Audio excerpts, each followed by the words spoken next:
groups, the Obama administration, the pro-abortion elements on Capitol Hill are going to try and take this moment and browbeat us into surrendering our best weapons of rhetoric, our best weapons of our actions, protests, and our most effective images, those of the dead babies.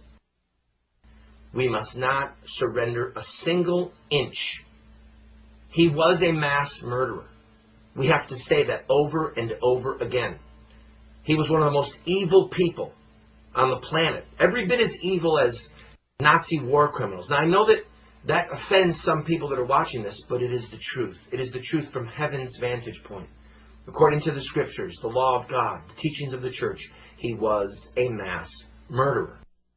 The man who said those things joins us now, Randall Terry, who I think lives in Washington, D.C. Now, should I be afraid of you? No. We're both broadcasters. We both have the same name. I mean, if anything, we should be like bizarre kindred yin and yang spirits or something. Okay. So let's talk about some of your friends. You've been friends with murderers before. You've been friends with James Kopp, who's in jail for the rest of his life for killing Dr. Slepian.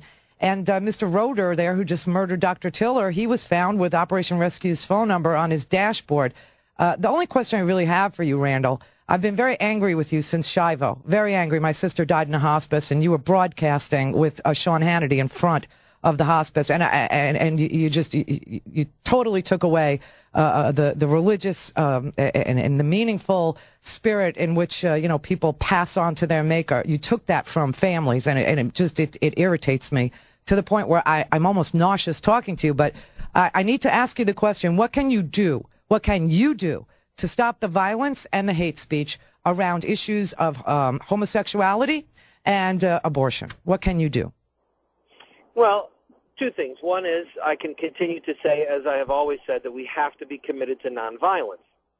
I cannot reach down from heaven with a magic wand and make everyone obey, but I can certainly teach people the Martin Luther King's principles of nonviolence and why they're so critical. And well, I don't think anybody in the civil rights movement in Martin Luther King's nonviolent camp ever called people mass murderers, Nazis, compared them to concentration camps, death camps, ever.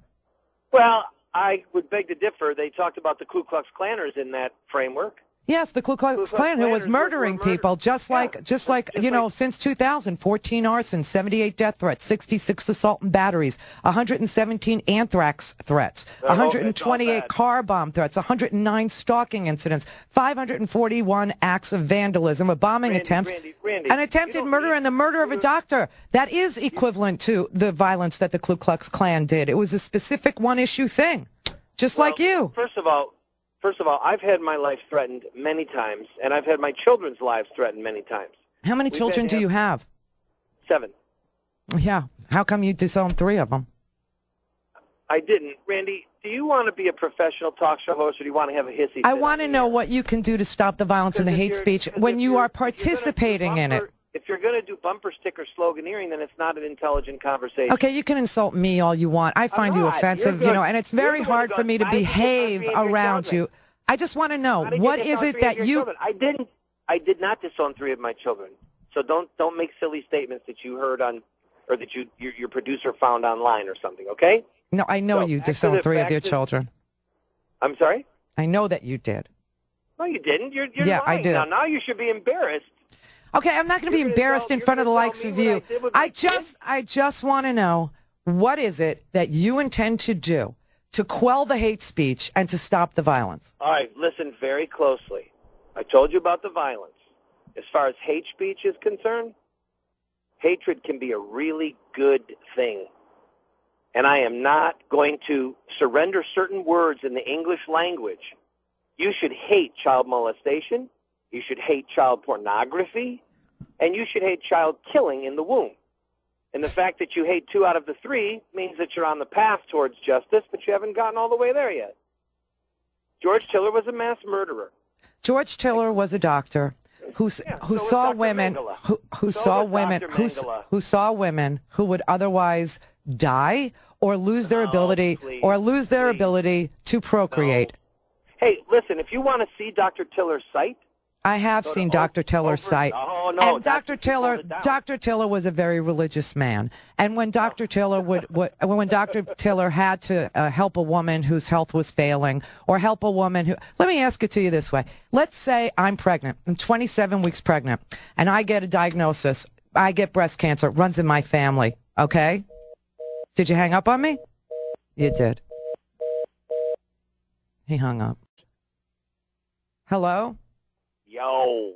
What happened to you? I thought you were a broadcaster. Why'd you hang up on me? I didn't hang up on you. You hung up on me. So let me just ask you the final question I have for you, because you're not going to do anything. You think hate is a Christian value, so there's really nothing I can do with you. I mean, I know your goals. Lie. Huh? You can lie. You're a liar. How am I a liar? I heard your crap while I was on hold about us being terrorists. I mean, it's so ludicrous. Well, you know, if you're a guy, well, I want to be calm with you. If you're a guy and you say, quote, in Fort Wayne, Indiana, on August 16th, 1993, our goal is a Christian nation. We have a biblical duty. We are called by God to conquer this country. We don't want equal time. We don't want pluralism. Theocracy means God rules. I've got a hot flash. God rules. So aren't you behaving from a religious doctrine? Of course I'm a Christian. No, aren't you behaving based on your fundamentalist interpretation? Listen, Randy, if you really want so how is that different? How is that different from radical Islam and acting upon that? Listen closely and I'll tell you. In the Declaration of Independence, there are 4 references to God. God the Creator, God but the there's Lawgiver, God yes, the but there's Supreme none. Judge. Will you Randall, let me talk? Will you please no, Randall, host? because we are not governed by the Declaration of Independence. We're governed by the Constitution. You asked me a question. You won't let me answer. We're governed by the Constitution, Randall, and there's no mention of God in the Constitution, not one.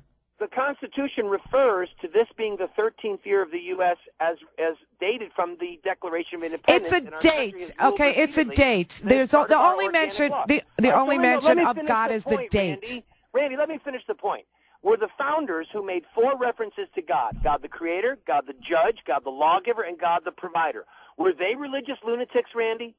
We do not govern ourselves under the Declaration of Independence, Randall, and you've got to stop giving bad information to people, okay? We govern ourselves under the U.S. Constitution. There is no reference to God in the Constitution. In fact, there's a separation of church and state in there, and you want a Christian nation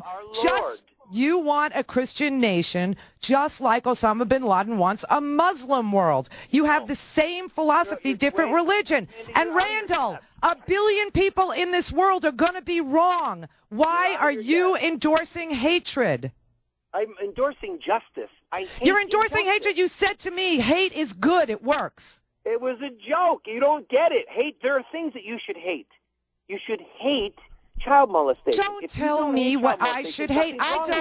I don't hate anything. I don't hate anybody. Then you're sick. Then you're warped. If you don't hate child molestation. So you want to call me names too. I'm asking you basic questions and you want to call me names. I'm sorry, but I don't hate. Hate is not a family value for me. I didn't raise my children in hate. I don't marry in hate.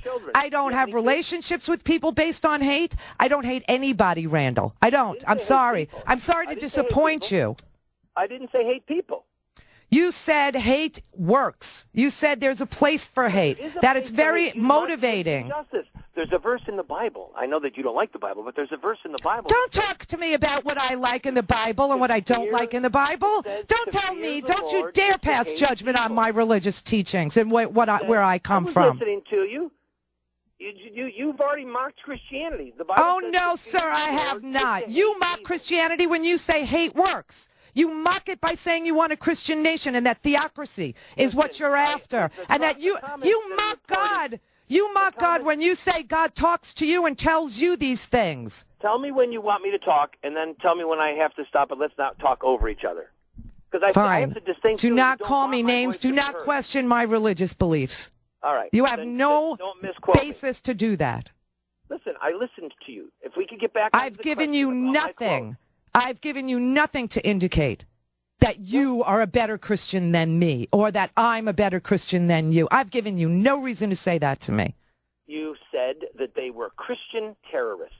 You are a Christian terrorist. You believe hate works. You believe in a theocracy. Your goal is a Christian nation. You believe you've been called by God. Let me tell you something. You do not take the Lord's name in vain, okay? You don't commit adultery, which you've done. You don't disown your own children, which you have. You don't sit there and judge. What did Jesus ever say about a womb?